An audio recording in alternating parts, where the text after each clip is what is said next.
My name is Alger Davis, and this is my video presentation for my Liberty University practicum for the spring semester 2022.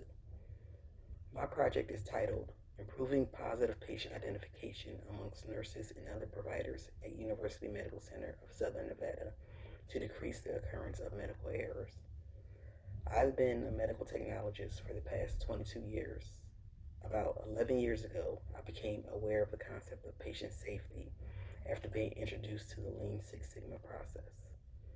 Lean Six Sigma involves reducing errors by breaking down processes and looking at the opportunities for an error to occur along the way, as well as standardizing processes to reduce the chance of error.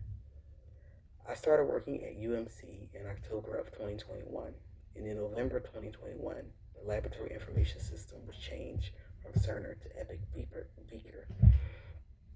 This sort of change is always chaotic in the beginning as everyone adjusts to the new system. However, I noticed that we appear to have a higher than normal occurrence of nurses sending blood specimens to the lab without all of the collection information being updated in the system. This continued for the next few weeks, which gave me the idea for my practicum. Medical errors are a significant problem in the U.S., and one study estimates that over 250,000 deaths per year can be attributed to medical errors. Healthcare workers are the primary source of these errors. Nurses have the most interaction with hospitalized patients, and they also provide the most direct patient care, so they are the focus of this project. UMC is a 790-bed government-owned nonprofit hospital located in Las Vegas, Nevada. It is a level 1 trauma center where some of the sickest and most critically injured people in a 10,000 square mile radius come for treatment. Like most hospitals in the U.S., UMC utilizes an electronic health record to manage patients' care. All patients receiving care or treatment in the hospital receive an armband that has their name, date of birth, and their medical record number. This armband stays with the patient throughout their time in the hospital.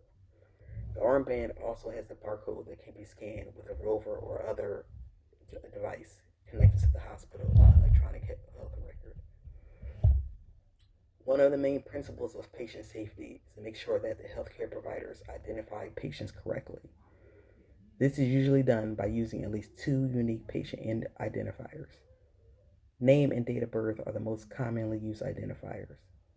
Electronic patient identification is another method that has increased in prevalence recently. Devices like a rover, which is a handheld electronic device connected to the hospital electronic health record, allows healthcare providers to scan the patient's armband to verify that they have the correct patient and they are performing the correct procedure.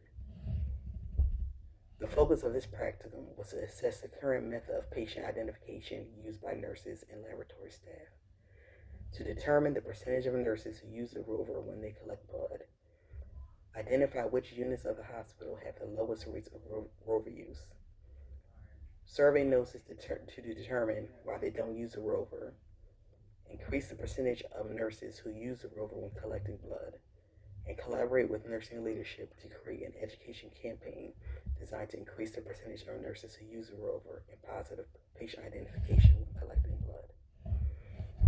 The first step in the practicum was to perform a review of hospital and laboratory policies. UMC utilizes electronic methods to store all of their hospital and laboratory policies. Hospital policies are located on the UMC intranet, and laboratory policies are located on a website called Media Lab. Laboratory staff are required to have the person identify themselves and to scan the patient's armband before collecting blood, and all blood collected by laboratory staff is collected using a rover. Nurses, on the other hand, are only required to have the patient identify themselves, and there is no requirement for them to use electronic barcode identification when collecting blood or performing any other procedures.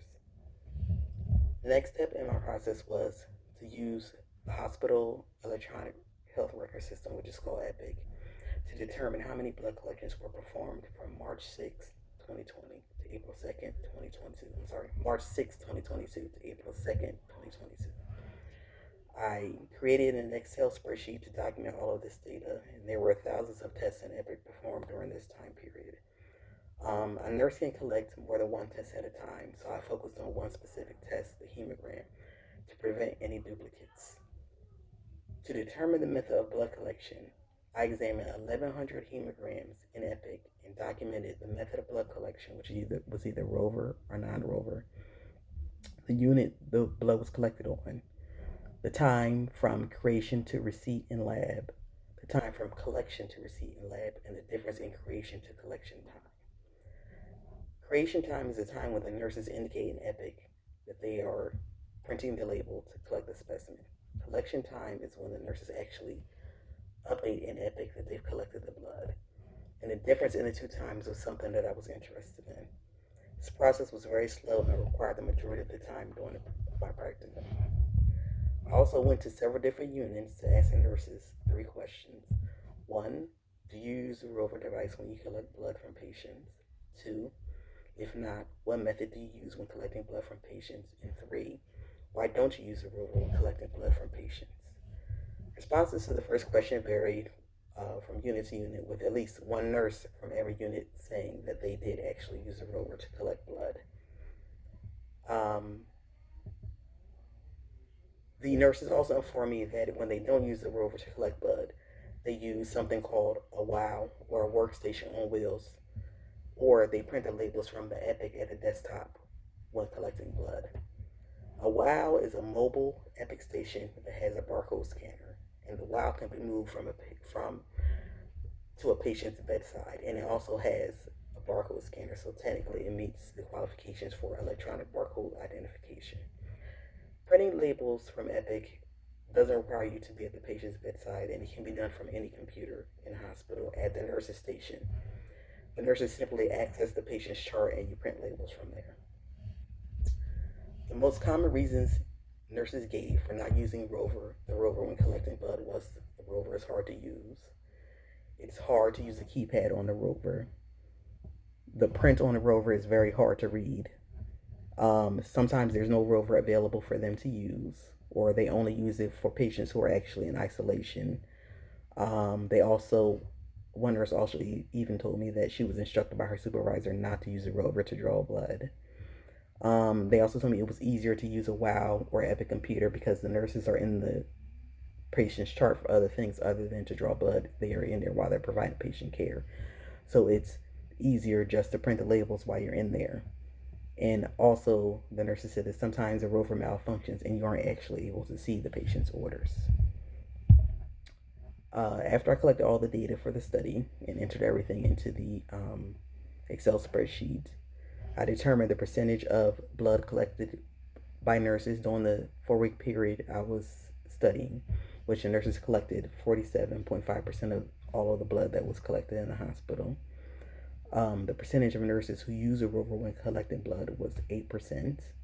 And this also varied from unit to unit, with the pediatric ED having 40% of their blood collections performed using rover, the 4th floor 31%, oncology 30%, and the 5th floor having 30%, which were the highest rover uses. The OR, the CVCU, trauma resuscitation, TICU, CCU, and NSCU had no draws reported with rover at all during the 4-week time period I was observing.